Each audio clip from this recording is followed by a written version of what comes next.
मजहर राही साहब। अगर मैं नंबर दूंगा तो मैं इसको 2 नंबर दूंगा। कहूँ कि टके का भी बंदा नहीं है जिसने ये बोला ना कि मैं 2 नंबर दे रहा हूँ। 8 से 10 पासपोर्ट हैं जो वर्ल्ड टूर कर करके फुल हैं। तो अब ऐसे बंदे को अगर आप कह रहे हैं कि जी मैं 2 नंबर देता हूँ, तो फिर मैं तो कहती हूँ लानत है आप पे। सोची ना कदे भी तेनू भुल जावांगे, सोची ना कदे भी तेनू भुल जावांगे, एवें किसे गहरे उत्ते डुल जावांगे। एडा भी माया तू नवाब नहीं जो तेरी हर गल नू मनिए।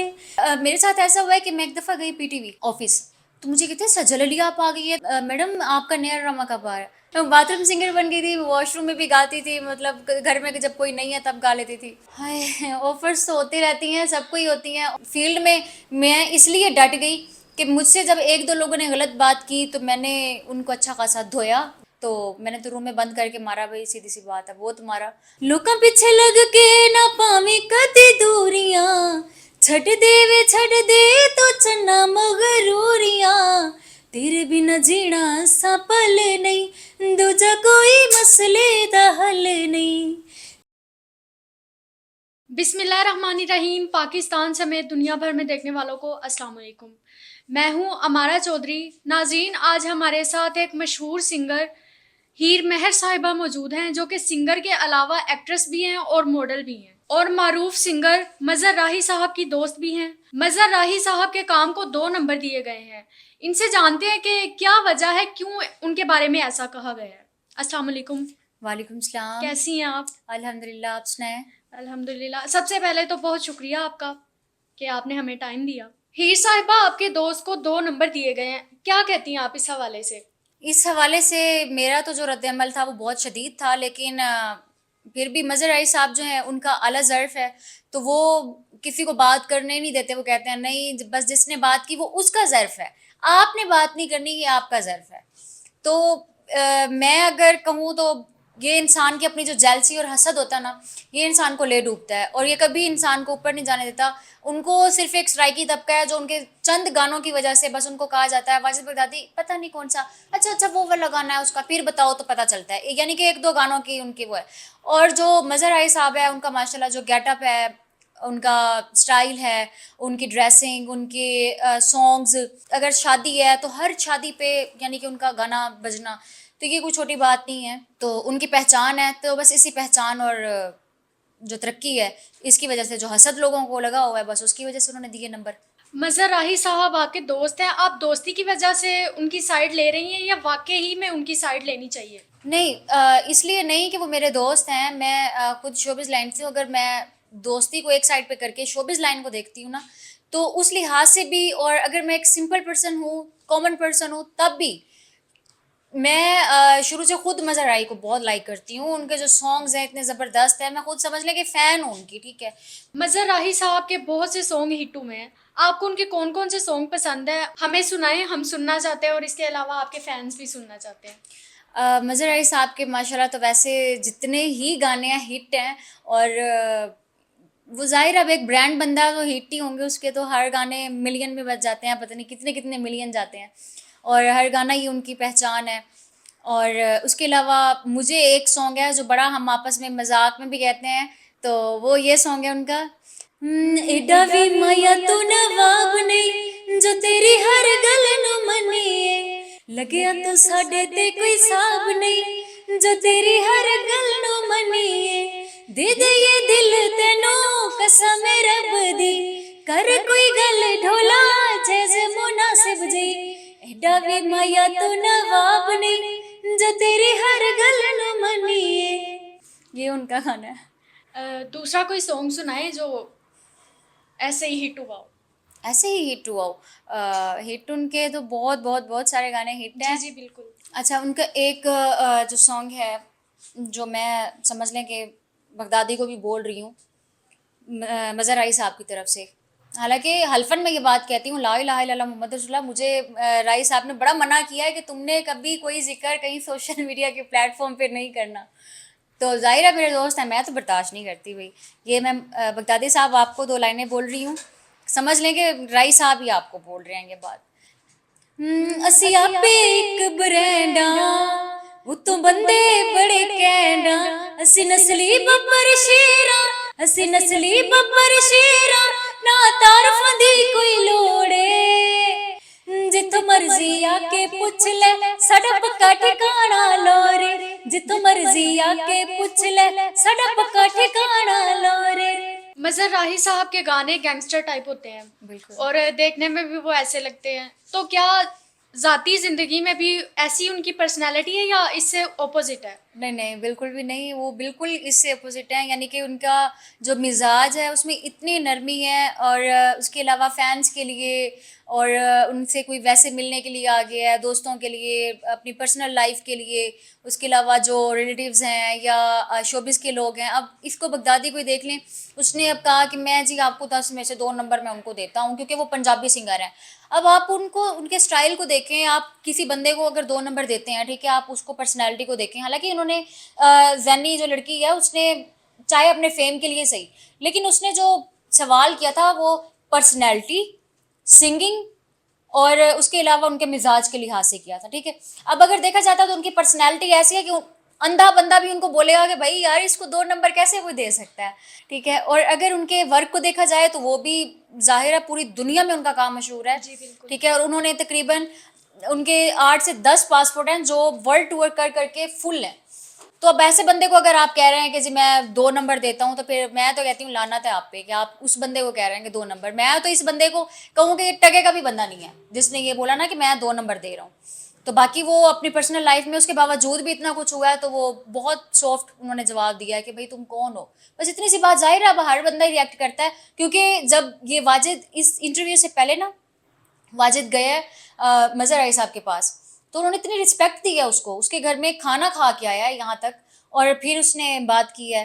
आप बजाते खुद सराइकी सिंगर हैं, तो आप पंजाबी सिंगर को अपनी दोस्ती की वजह से उनका साथ दे रही हैं या कोई और वजह है इसके पीछे?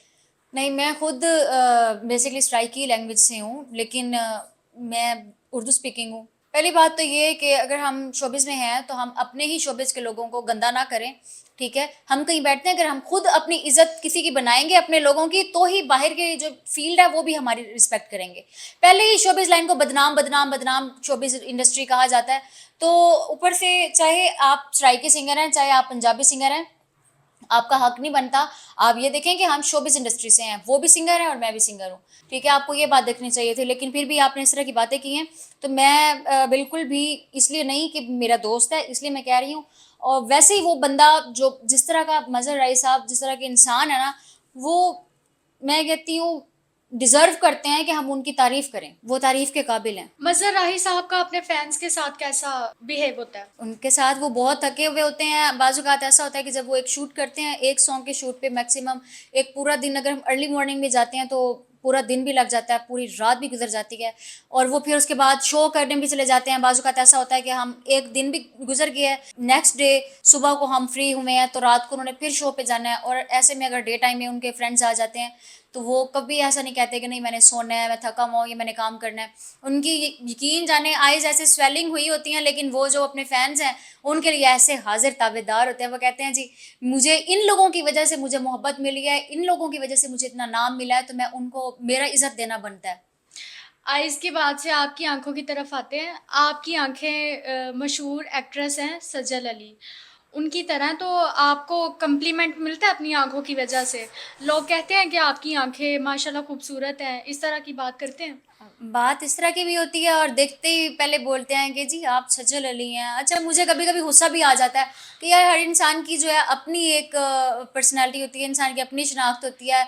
अब मेरी जो आइडेंटिटी है वो मैच की कर दी जाती है सजल अली से, मुझे गुस्सा आता है। हालांकि नो डाउट वो भी एक्ट्रेस हैं, बहुत अच्छी एक्ट्रेस हैं, और मुझे यकीन जाने बिल्कुल भी नहीं पता था कि इस नाम की कोई एक्ट्रेस है।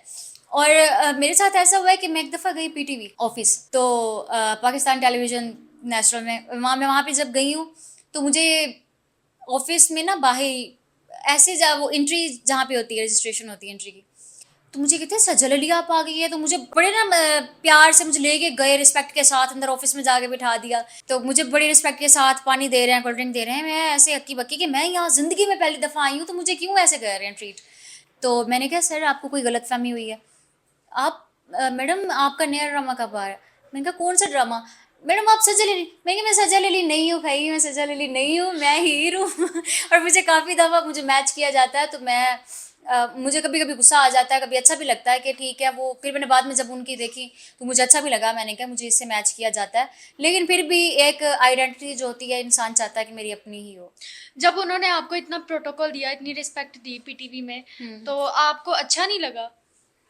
अ, अच्छा भी लगा, बुरा भी लगा, दोनों ही समझ नहीं आ रही क्या लग रहा है। तो वो कहते हैं ना हम हँसे ना हम रोए, ठीक है? हमें समझ ही ना आई हम क्या हुए। तो वो मेरे साथ भी वो काम हो गया था, मुझे खुद नहीं समझ आ रही थी मुझे अच्छा लगना चाहिए या बुरा, कि मेरी अगर अपनी पहचान है, वो मुझे पहचान नहीं रहे, किसी और के थ्रू मुझे रिस्पेक्ट मिल रही है, तो वो ज़ाहिर है बंदे को बुरा लगता है। लेकिन जब इतना प्रोटोकॉल मिल रहा हो, फिर बंदे को अच्छा भी लग रहा होता है।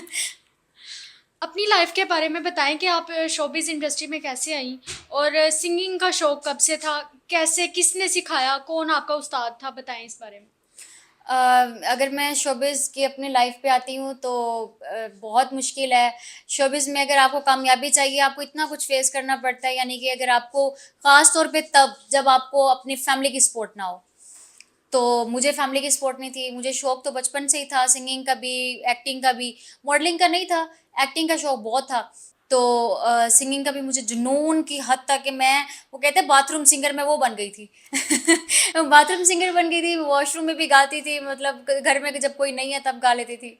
बस फिर करते-करते अब फैमिली को मैंने कहा कि भई ठीक है, मैं बस ज़िद्दी हो गई। अब और कोई ऑप्शन नहीं था ना, फिर ज़िद्दी हो गई कि नहीं भी मैंने करना ही है। तो फिर जब मैं शोबिज़ में आ गई, उसके बाद शोबिज़ में ही देखा कि इतने लोगों को मैंने फ़ेस किया, और तरह-तरह की बातें, तरह-तरह की मतलब चीज़ें, बहुत कुछ होता है इसमें भी। शोबिज़ इंडस्ट्री में एक्ट्रेसेस को, मॉडल्स को, सिंगर्स को ऑफर्स भी होती हैं, आपको भी ऐसी ऑफर्स आई? हाय! ऑफ़र्स तो होती रहती हैं, सबको ही होती हैं, और मेरे ख़्याल से जितनी न्यू लड़कियाँ आती हैं, उनके लिए सबसे बड़ी मुश्किल ही यही होती है, और काफ़ी लोगों की जो लड़कियाँ हैं, उनके शोबिज़ को छोड़ने की वजह भी यही होती है कि ना उसमें लड़कियों की लाइफ़ बहुत ख़राब हो जाती है। यानी कि 100 में से आप देख लें कि 25 लोग कोई अच्छे होंगे, बाकी 75 लोग ख़राब भी होते हैं। जब आपको ऑफर्स हुई तो आप कैसे इस काम में डटी रही? मैं कभी बस दिल में ख्याल नहीं आया कि मैं छोड़ दूँ, फेड अप हुई हूँ? होता था, ज़ाहिर है अब एक इंसान को अगर पीछे फैमिली के भी अगर इंसान अगेंस्ट होके कुछ करता है, तो ज़ाहिर है फैमिली भी अगेंस्ट हो जाती है कि भई जब उसने हमारी इज़्ज़त नहीं रखी तो हमने भी नहीं रखनी। तो मुझे फैमिली में भी काफ़ी इश्यूज़ वग़ैरह हुए, फिर उसके अलावा धमकियाँ अभी तक आ रही हैं अभी। और उसके अलावा मैंने तो फ़ील्ड में मैं इसलिए डट गई कि मुझसे जब 1-2 लोगों ने गलत बात की, तो मैंने उनको अच्छा खासा धोया, जिसमें काफ़ी नामवर लोग भी थे। तो मैंने तो रूम में बंद करके मारा, भई सीधी-सी बात है, बहुत मारा। तो यहाँ तक मारा कि कपड़े फाड़ दिए। इसलिए हम ढीठ होके डट गए। किसी ने तो आपको सपोर्ट किया होगा इस फील्ड में आने के लिए, किसी ने मोटिवेशन दी होगी। फैमिली का एक मेरा मेंबर है, उसने सपोर्ट किया था। सुना है आजकल आपको धमकियाँ भी आ रही हैं। जी, बिल्कुल हमारे एक फैमिली का ही मतलब बंदा है, कज़न है। तो जो अपना नाम शो करता है, जी मैं मियाँ ज़ैन अली हूँ, जो कि वो मियाँ ज़ैन नहीं, उसका ओरिजिनल नाम जो है वो महर ज़ाहिद है। तो वो आजकल मुझे बहुत ज़्यादा धमकियाँ वगैरह दे रहा था। पिछले दिनों में उसका एक बना कोई इशू वगैरह, तो मुझे उसने काफ़ी कहा कि मतलब आप ये कर दो, वो कर दो, मेरी थोड़ी-सी सपोर्ट कर दो। मैंने नहीं की, तो उसके मेरे अगेंस्ट हो गया। तो मुझे काफ़ी धमकियाँ वगैरह दी, घर में भी काफ़ी इश्यूज़ वगैरह किए, घर में काफ़ी लोगों को भेजा, मार-पीट वगैरह ये चीज़ें, तोड़ा-फोड़ा। और उसके बाद फ़िलहाल धमकियाँ चल ही रही हैं। अभी देखते हैं, अगर मुझे कुछ हुआ तो मैं ऑन द स्पॉट बोल रही हूँ कि ज़िम्मेदार वही बंदा है। सिंगिंग में आपने बहुत स्ट्रगल की होगी, कुछ पाने के लिए कुछ खोना भी पड़ता है, तो आपने क्या पाया और क्या खोया? बचपने वाला जो दिमाग था ना, यानी कि जो मैच्योरिटी नहीं थी, वो मैंने खो दी, और मैच्योरिटी पा ली। दिमाग पा लिया इस चीज़ में, और क्या चाहिए था। आपके कौन-कौन से सॉन्ग फेमस हैं? हमें भी सुनाएँ और अपने फैन्स को भी सुनाएँ। मैंने एक पिछले दिनों में ड्यूट सॉन्ग किया था, वो काफ़ी मुझे, मैं हालाँकि उस सिंगर के साथ करना नहीं चाह रही थी, और मैं ये बोलना भी नहीं चाह रही थी यहाँ पे, लेकिन अभी सवाल हुआ है तो मतलब हमारे जानने वाले थे, उन्होंने बोला कि नहीं आप इनके साथ सॉन्ग करें। तो उनका बड़ा दिल था कि हमने इनके साथ सॉन्ग करना है, और तब मैं न्यू थी, एज़ अ सिंगर न्यू थी बिल्कुल। तो मेरा तकरीबन तब 1-2 ही सॉन्ग हुए थे, तो कहती है आपको इतना एटीट्यूड किस बात का है? तो मैंने तब एक उनके साथ सॉन्ग किया था, सोची ना कदे भी तेनू भुल जावांगे। फीमेल सिंगर थी, उनके साथ डेट किया था। तो जो मेरे ही सिर्फ अंतरे थे, बस वो वाली लाइंस कुछ कुछ अंदर से हिट हो गई, और जो बाकी उनकी थी वो नहीं चली। तो वो थोड़ी सी मैं आपको 2-3 लाइन सुना देती हूँ। जी जी। सोची ना कदे भी तेनू भुल जावांगे, सोची ना कदे भी तेनू भुल जावांगे, एवें किसे गहरे उत्ते डुल जावांगे, एवें किसे गहरे उत्ते डुल जावांगे। सोची ना कदे भी तेनू भुल जावांगे, सोची ना कदे भी तेनू भुल जावांगे। वास्ता खुदा दा मैनू छड्ड के न जाई वे, भुल्लां जही जिंदगी नू रोग ना तुलाई वे। वास्ता खुदा दा मैनू छड्ड के न जाई वे, फुल्लां जही जिंदगी नू रोग ना तुलाई वे। इश्क दी तकड़ी च तुल जावांगे, इश्क दी तकड़ी च तुल जावांगे, एवें किसे गहरे उत्ते डुल जावांगे, एवें किसे गहरे उत्ते डुल जावांगे। सोची ना कदे भी तेनू भुल जावांगे। ये मैंने उनके साथ सॉन्ग किया था। कोई और सॉन्ग सुनाए। और अभी मेरा एक न्यू सॉन्ग आने वाला है। मतलब वो काफ़ी लोगों ने बड़ी कोशिश की कि हम उस सॉन्ग को खुद ही कॉपी कर लें, चोरी भी कर लें। चोरी हुआ भी था एक दफ़ा, लेकिन अल्लाह ताला जब किसी को नवाजता है तो फिर अल्लाह ताला अपने ख़जाने से नवाजता है। वो किसी से छीन ले या कोई अल्लाह ताला के ख़जाने में से, कहता है ना, कोई ज़बरदस्ती नहीं छीन सकता। तो वो मेरा एक जो सॉन्ग है वो मैंने अब रिलीज़ करना है, तो मैं उसकी आपको 2-4 लाइन सुना देती हूँ। लोका पीछे लग के ना पावे कदे दूरियां, छड़ दे तो चन्ना मगरूरियां, तेरे बिना जीना सफल नहीं, दूजा कोई मसले दा हल नहीं, तेरे बिना जीना सफल नहीं, दूजा कोई मसले दा हल नहीं। कदरा ना पावे जेड़ा करे ना पछाणे, सच्ची मेरी गल दिलों वड्डा बेईमाने, गल गले उत्ते एवें बने अनजाने, दस असी कीता केड़ा तेरा नुकसाने, मूड चंगा तेरा अज कल नहीं, दूजा कोई मसले दा हल नहीं। अच्छा, आपने सिंगिंग किससे सीखी। सिंगिंग मैंने कहीं से भी नहीं सीखी, मैंने बहुत लोगों को बोला था, सुन सुन के सीख गई हूँ। मतलब आपका कोई उस्ताद नहीं है सिंगिंग कोई के उस्ताद फील्ड में। नहीं है। हीर मेहर साहिबा, आपका बहुत शुक्रिया। जी नाज़रीन, आपने इनकी गुफ्तगू भी सुनी और इनके गाने भी सुने। इसके अलावा आप मज़हर राही साहब के बारे में, जो इनके दोस्त हैं, क्या कहते हैं, अपनी राय का इजहार कीजिएगा। इजाज़त दीजिए, अल्लाह ने के बाद।